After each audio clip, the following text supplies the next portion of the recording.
して我らを引き裂こうとし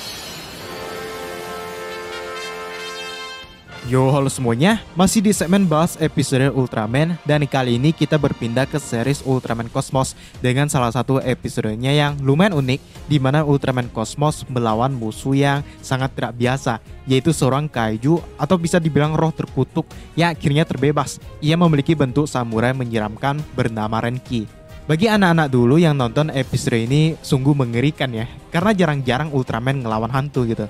Renki ini masuknya sebagai Oni atau iblis, sesuai juga dengan backstory-nya yang menarik banget. Kisah ini diceritakan di Ultraman Cosmos episode 18 yang berjudul The Legend of Mount Nibito atau Nibitoyama Densetsu.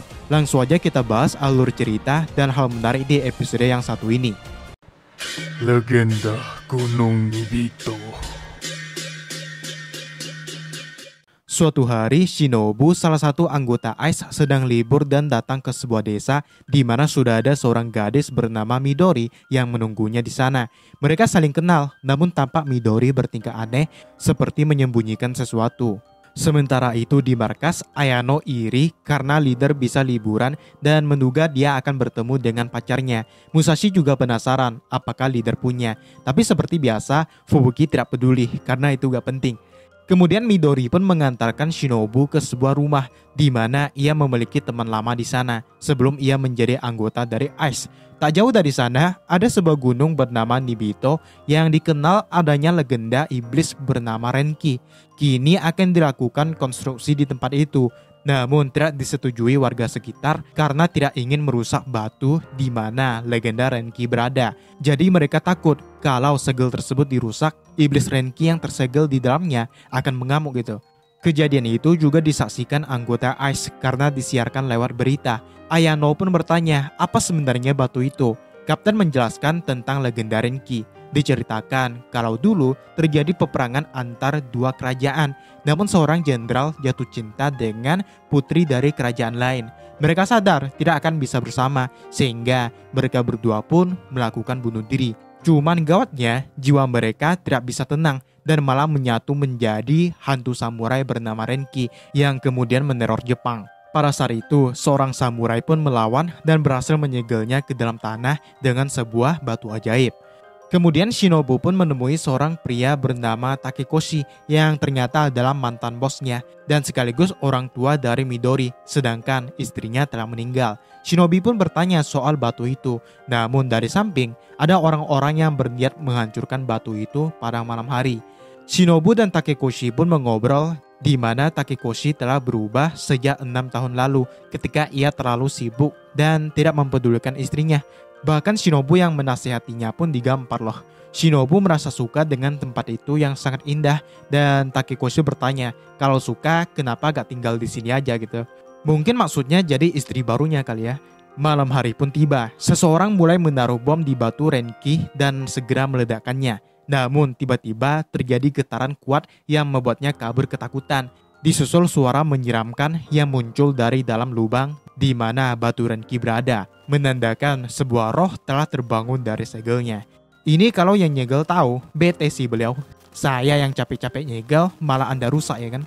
Keesokannya, Shinobu kembali bertemu dengan Midori. Namun tiba-tiba terjadi gempa bumi sehingga Shinobu langsung melaporkannya pada ICE karena tidak biasanya gempa terjadi di tempat tersebut.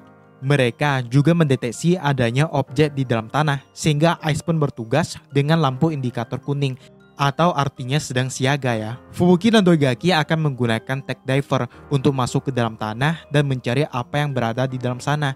Setelah berhasil masuk, mereka menemukan sebuah ruangan dan angin yang tertiup kencang hingga sebuah asap muncul dan membentuk sosok samurai raksasa yang tak lain adalah Renki. Membuktikan kalau legenda tentang hantu samurai ternyata benar ya.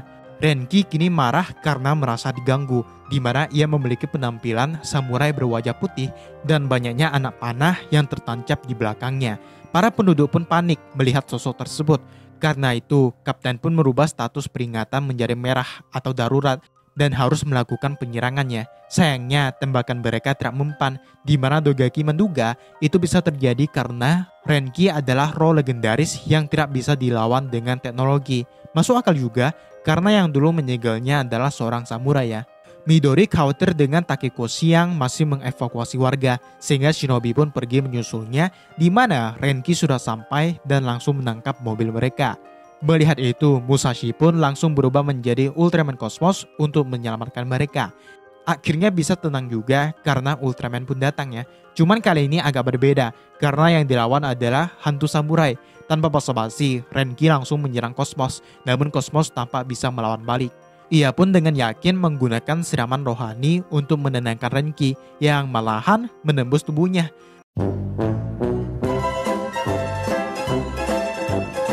Entah kenapa gak bisa ya, mungkin karena Renki ini murni cuman roh yang gentayangan, jadi gak beneran ada fisiknya seperti kaiju gitu. Renki kemudian menyerang balik dengan pedangnya yang bisa diatasi Ultraman Cosmos dengan mudah. Namun karena energinya semakin berkurang, Cosmos pun menggunakan Form Kornamot dan memanfaatkan petir untuk menyerang Renki.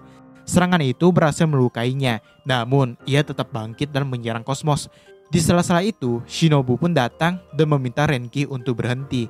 Ia mengatakan mau di musim atau masa apapun, sebuah hubungan pasti akan ada masalah. Karena mencintai seseorang bukanlah sesuatu yang mudah. Karena nasihat itu, Renki pun menghilang dengan 2 bola energi yang terbang ke langit disusul Ultraman Cosmos. Di akhir, Shinobu pun menolak untuk tinggal di tempat itu karena kebahagiaannya adalah menjadi anggota dari ICE. Sekarang, ayo kita bahas sedikit soal Renki ya. Kisah Renki di mana 2 orang yang tidak bisa bersama ini mirip dengan akhir kisah Romeo and Juliet karya William Shakespeare ya. Musuh Ultraman dengan wujud seorang samurai ini bukan pertama kalinya, karena Ultraman 3 sendiri pernah melawan Oni yang mirip samurai dengan senjata pedang bernama Sukuna Oni di series Ultraman 3 episode 16. Nah, ternyata bukan itu saja kesamaannya. Dikisahkan kalau Renki dulunya sempat meneror Jepang dan akhirnya dikalahkan oleh seorang samurai yang harusnya samurai ini sangat kuat. Dia adalah Kagetatsu Nishikida. Orang ini jugalah yang mengalahkan Sukuna Oni pada zaman dulu di universe Ultraman 3. Namun di Ultraman Cosmos yang mengalahkan Renki adalah versi alternatifnya. Samurai ini pernah bertemu dengan Daigo dan langsung tahu bahwa Daigo bukanlah manusia biasa ya. Membuktikan kalau Kagetatsu memiliki kemampuan yang tidak bisa diragukan lagi. Tak heran dia bisa mengalahkan Renki ya. Di akhir, Renki tampak telah lenyap, di mana roh dari si jenderal dan putri akhirnya terbebas.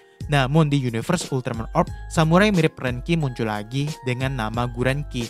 Backstory-nya masih mirip-mirip, cuman dari desainnya wajah Gurenki dibuat lebih robotik kalau dibandingkan dengan Renki ya. Ada pendapat tentang episode yang satu ini? Tuliskan aja di bawah. Subscribe udah belum? Di depan ada video lain yang bisa langsung aja kalian tonton. Dan sampai jumpa di video selanjutnya.